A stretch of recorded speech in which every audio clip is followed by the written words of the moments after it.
to study the race. Mamma mia, here I go again. My, how can I resist you?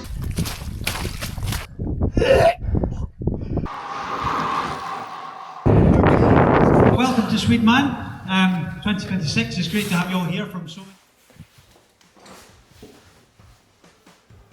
What are we going to talk about today? Today we're talking about Swedeman Extreme Triathlon. I'm Fernando and we just did it.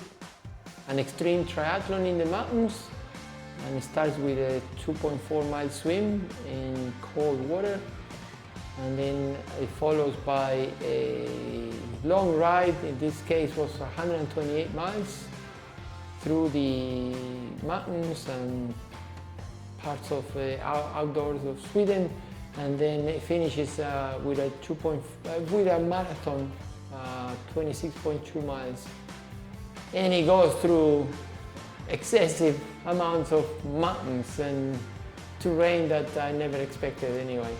Race is in a place called Ariel in Sweden. It's in the north of Sweden. It's like 7 hours from Stockholm, and we flew to make it more convenient for us. We flew to Norway, and then we dropped for a couple of hours.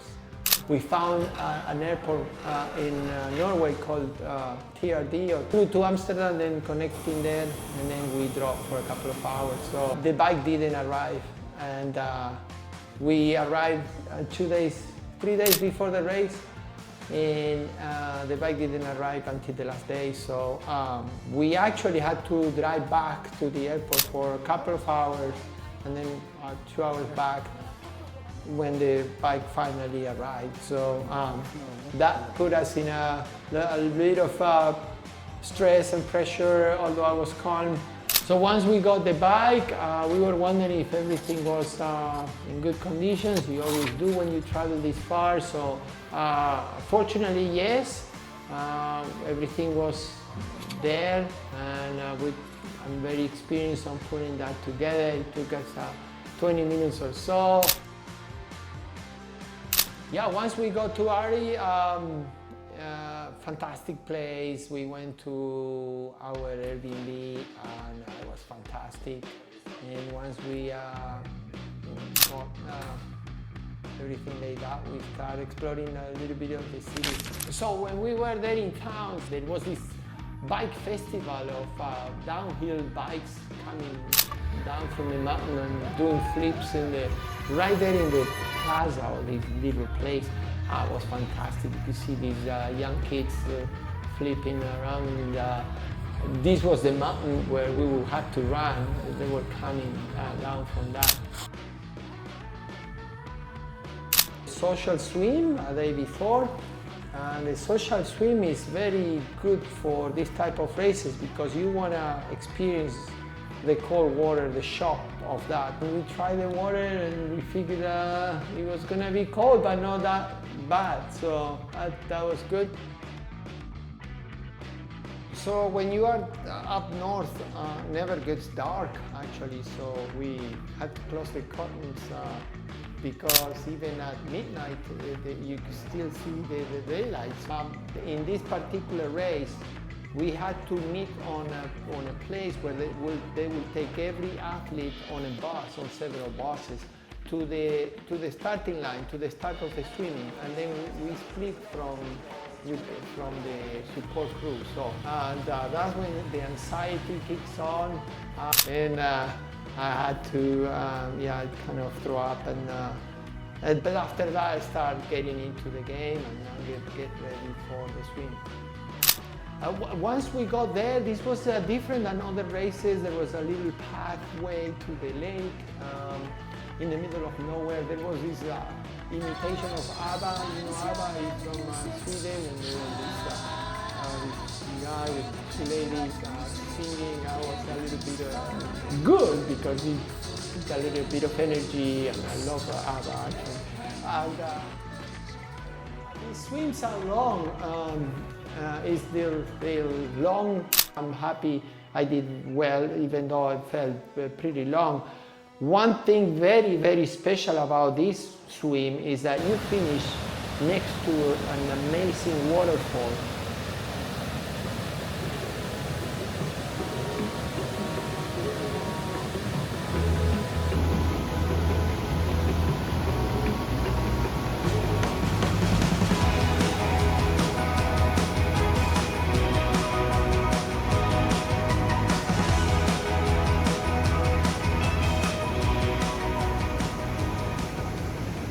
In fact, I remember, if you're smiling inside and say, oh, I'm very lucky to be here, because that was something special.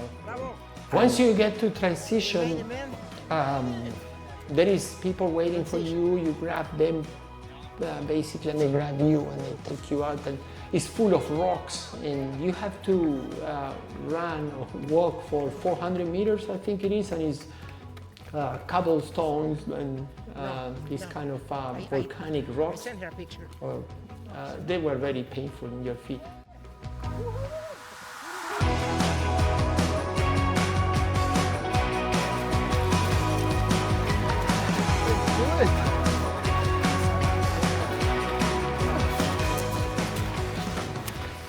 When once we got there, Andrea was waiting for me with everything set for the bike, for the transition. Andrea knows me very well. She knows what I need, what I want, so she helped me get the wetsuit out. And then under the wetsuit I had my Forever Tri gear, my uniform, but I wanted to get a dry one, so I got naked right there. I just changed, and then right there you start getting a sense of whether you're going to be cold or not. And I am a cold person, so I got gloves and a little, a very thin jacket. I think I use a vest actually, and arm warmers to make sure in the bike I wasn't cold, at least the first so. And then you just take off, and you know it's going to be a long day when you get into T1. Bike is my strength, and I took off with a lot of power.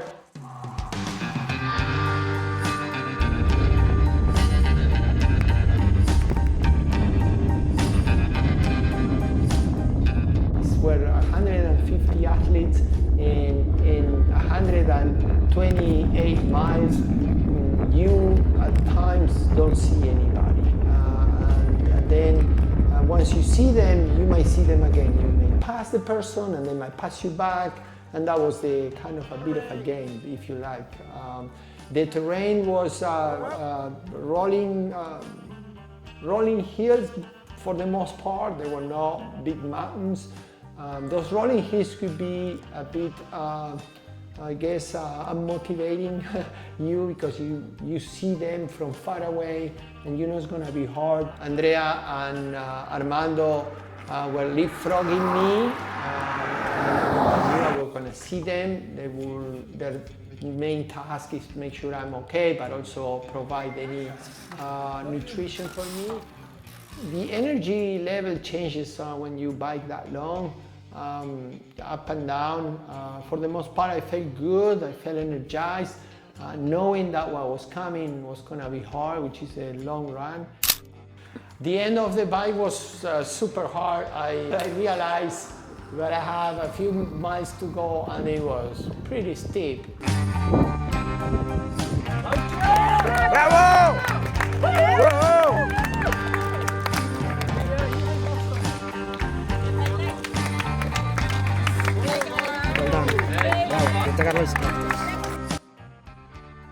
So once we got on T2, the second transition, you get off the bike, a bit stiff. My feet are always numb on the bike. I think I may have an issue with the shoes, but once I put the running shoes, and I was not knowing again what to expect.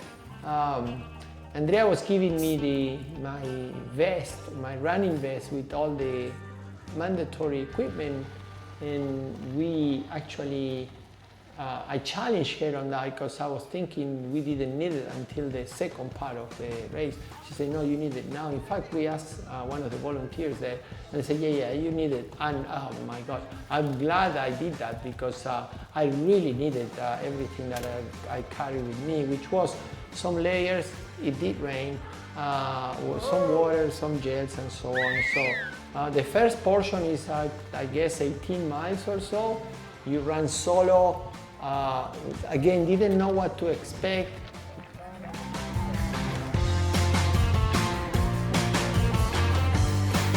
Coming from there.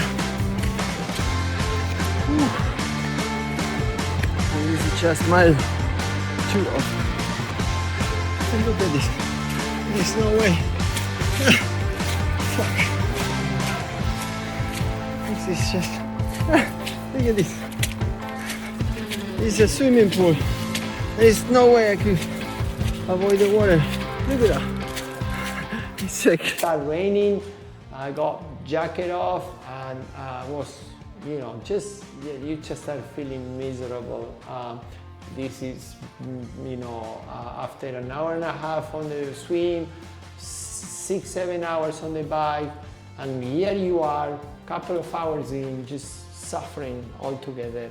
Knowing that what's coming is even worse because the second part is a very, very complicated hill. So I only saw Andrea and Armando a couple of times, almost at the end of that first 16, 18 miles. And then you go to T2A, which is the next transition. And that transition is mandatory that you have a support crew with you. In this case, Armando was going to run with me. That's a funny say because we walk for the most part. And he, as always, was very supportive and giving me confidence that we could do this. There is a cutoff there, very important. Somehow I started worrying that I was gonna get it there, but I got there an hour and a half before, so plenty of time. Now we got together, we took a couple of pictures, we looked at the mountain that we had to go up, we took off, and we started running for 10 meters, I guess. And then I started walking, we start seeing again the swamps and mud and water. I went through mud that got to my knee in several places.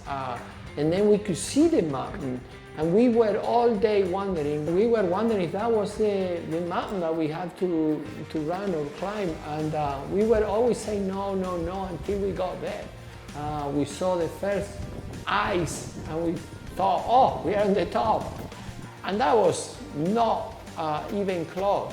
We could see more flags going up, and then there were like false summits. And every time we got to one of those false summits, there was even more and more and more. You want to cry, actually. You start thinking that this is impossible.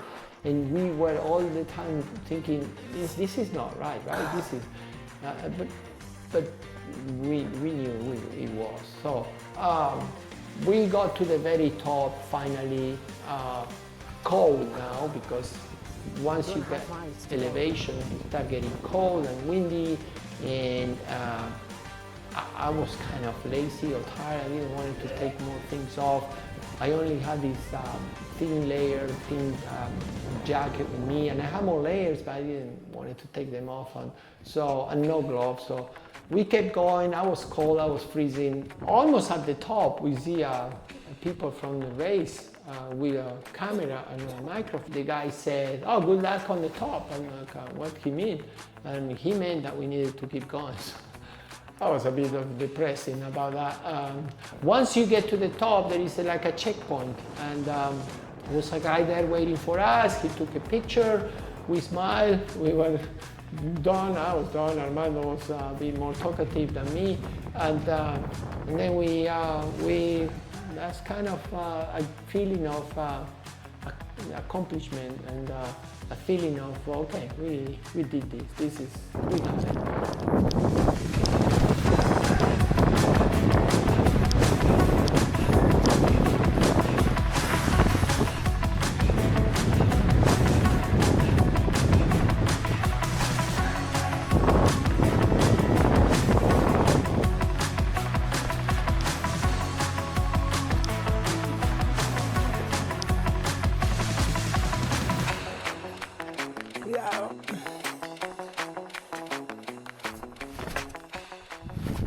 Armando told me at some point, hey, should we pass these people that we see in the front? Okay. And that only lasts for a few minutes. I was like, okay, let's do it. And then I start getting into my rhythm, and we start passing people, and that got a bit excited about it. And yeah, that was kind of fun as well. Although we were suffering, but we knew we were getting closer. So that's when the energy, adrenaline kicks in, and yeah, and we finish. Yeah, amazingly. Once we realized we were getting closer, we were just full of adrenaline and emotions, and then we, you know, the last few, I'd say, few hundred meters,